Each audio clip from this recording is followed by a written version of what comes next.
Hello நண்பர்களே, வணக்கம். நம்ம இந்த பதிவில் என்ன பார்க்க போகிறோம் அப்படின்னா, இன்றைக்கி கார்த்திகை செவ்வாய்க்கிழமை 19ஆம் தேதி. இன்றைக்கி என்ன ஸ்பெஷல் அப்படின்னு பார்த்தீங்கன்னா, இன்றைக்கி சங்கடகர சதுர்த்தி.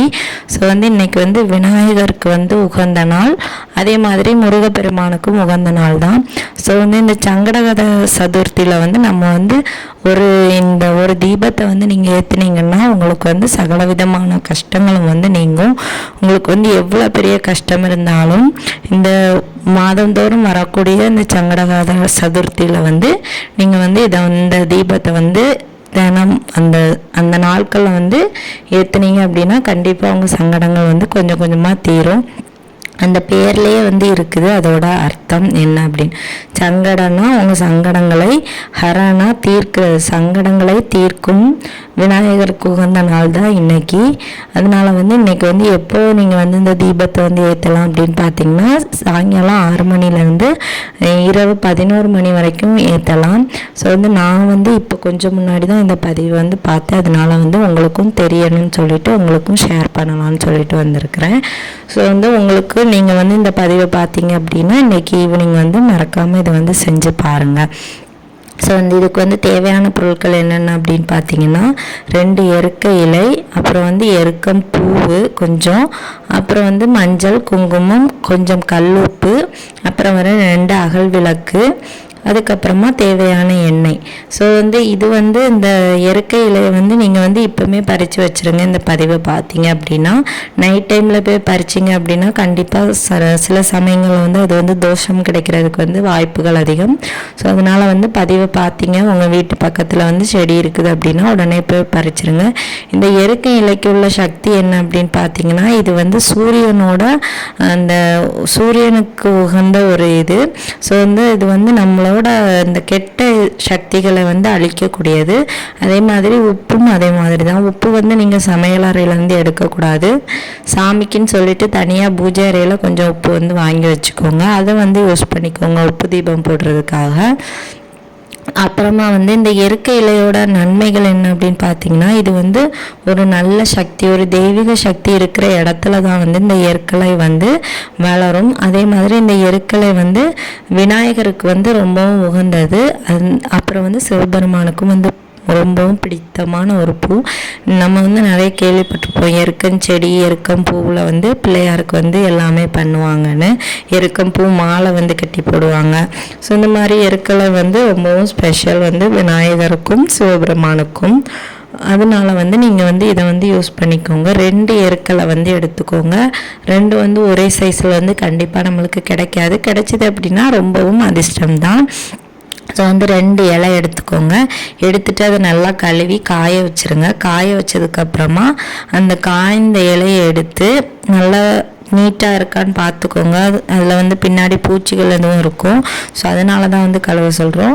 அதோட அடிப்பக்கத்தில் அந்த இலையோட நுனி பக்கத்தில் நீங்கள் மஞ்சளும் குங்குமமோ இல்லை சந்தனமும் குங்குமமோ வைக்கலாம்.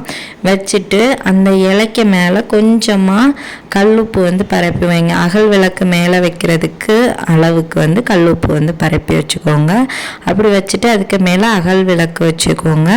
வச்சுட்டு அகல் விளக்குலையும் பொட்டு வச்சு குங்குமம் வச்சுருங்க. சந்தனமோ குங்குமமோ இல்லை மஞ்சளோ குங்குமமோ வச்சுட்டு நீங்கள் இதுக்கு எண்ணெய் பயன்படுத்தணும் அப்படின்னா தேங்காய் எண்ணெய் இல்லைன்னா நல்லெண்ணெய் பயன்படுத்தலாம். நெய் கூட பயன்படுத்தலாம். ஆனால் தேங்காய் எண்ணெயும் நல்லெண்ணெயும் விநாயகருக்கு ரொம்பவும் பிடிச்சது. ஸோ அதனால் அப்படியே யூஸ் பண்ணுங்கள்.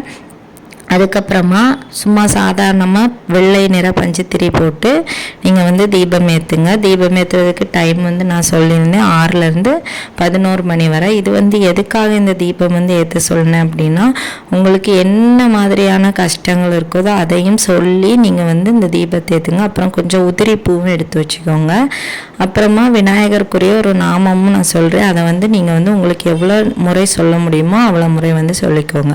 ஸோ இந்த விளக்கு நம்ம ஏற்றுறதுக்கு நம்மளுக்கு கடன் பிரச்சனை இருந்தாலோ இல்லை வந்து ஏதாவது யாராச்சும் நம்மளை வந்து சங்கடப்படுத்துகிறாங்க, ரொம்பவும் கஷ்டப்படுத்துகிறாங்க, அவங்க வந்து நம்மளை விட்டு நீங்கி போகணும் அந்த மாதிரி. அப்புறம் வந்து இப்போ உங்கள் கணவனுக்கு உங்களுக்கு வந்து ஏதாச்சும் பிரச்சனை இருக்குது, அவங்களுக்கு வந்து வேறு யாரு கூட ஏதாச்சும் தொடர்பு இருக்குது, அந்த மாதிரி தான் அதை சொல்லி வந்து இந்த விளக்கு வந்து நீங்கள் வந்து ஏற்றலாம். அப்புறம் வந்து உங்கள் குழந்தைகளுக்கு படிப்பு சரியாக வரல, அவங்களுக்கு வந்து உடம்பு சரியில்லை, ஸோ இந்த மாதிரி நிறைய பிரச்சனைகள், எல்லா விதமான பிரச்சனைகளுக்கும் வந்து நீங்கள் வந்து இந்த தீபத்தை வந்து இன்றைக்கி வந்து ஏற்றுனீங்க அப்படின்னா உங்களுக்கு வந்து நல்ல ஒரு பலனை வந்து அது வந்து தரும். இன்றைக்கி தான் ஏற்றணும்னு கிடையாது, ஒவ்வொரு மாதமும் வரக்கூடிய இந்த தேய்பிறை சங்கடகர சதுர்த்தியில் வந்து நீங்கள் வந்து இந்த தீபத்தை வந்து தொடர்ந்து வந்து ஏற்றிட்டு வரலாம். உங்களோட கஷ்டங்கள்லாம் வந்து கொஞ்சம் கொஞ்சமாக வந்து குறைய ஆரம்பிச்சிடும். அதுக்கப்புறமா என்ன நாமம் வந்து நம்ம வந்து சொல்லணும் அப்படின்னு பார்த்தீங்கன்னா, உங்கள் எல்லாருக்குமே தெரிஞ்சிருக்கும், விநாயகருக்கு உரிய நாமம் வந்து ஓம் கம் கணபதியே நமக. மறுபடியும் சொல்கிறேன், ஓம் கம் கணபதியே நமக. இந்த நாமத்தை வந்து உங்களுக்கு எவ்வளோ முறை சொல்ல முடியுமோ, இப்போ 30 முறை சொல்ல முடியுதா 30 முறை, 108 முறை சொல்ல முடியுதா 108 முறை, இல்லை என்னால் அரை மணி நேரம் சொல்ல முடியும், இல்லை கொஞ்சம் நேரம் தான் சொல்ல முடியும்னா உங்களுக்கு இஷ்டப்படி எவ்வளோ நேரம்னாலும் சொல்லிக்கலாம். கண்டிப்பாக உங்கள் வாழ்க்கையில் இருக்கிற கஷ்டங்கள்லாம் வந்து நீங்கும். அதே மாதிரி இந்த இயற்கை இலையை வைத்து ஞாயிற்றுக்கிழமைகள்லையும் கூட ஒரு சில பரிகாரங்கள்லாம் செய்தால் வந்து நம்மளோட கஷ்டங்கள்லாம் வந்து தீரும். அதை நம்ம அடுத்தடுத்த பதிவுகளில் வந்து பார்க்கலாம். இப்போ நீங்கள் இந்த பதிவு பார்த்தீங்க அப்படின்னா இன்றைக்கி ஈவினிங் மறக்காமல் அதை வந்து செஞ்சு பாருங்கள். கண்டிப்பாக விநாயகர் உங்களோட கஷ்டங்களை வந்து தீர்த்து தருவாங்க. இந்த பதிவு வந்து உங்களுக்கு யூஸ்ஃபுல்லாக இருந்துச்சு அப்படின்னா உங்களுக்கு தெரிஞ்சவங்களுக்கும் வந்து ஷேர் பண்ணுங்கள். மறக்காமல் நம்ம சேனலை சப்ஸ்கிரைப் பண்ணி வச்சுக்கோங்க. இதை போல் பயனுள்ள தகவல்களை வந்து பார்த்து தெரிஞ்சுக்க முடியும். இந்த வீடியோவின் பதிவை பார்த்ததற்கு மிக்க நன்றி. மறக்காமல் நம்ம சேனலை சப்ஸ்கிரைப் பண்ணிக்கோங்க.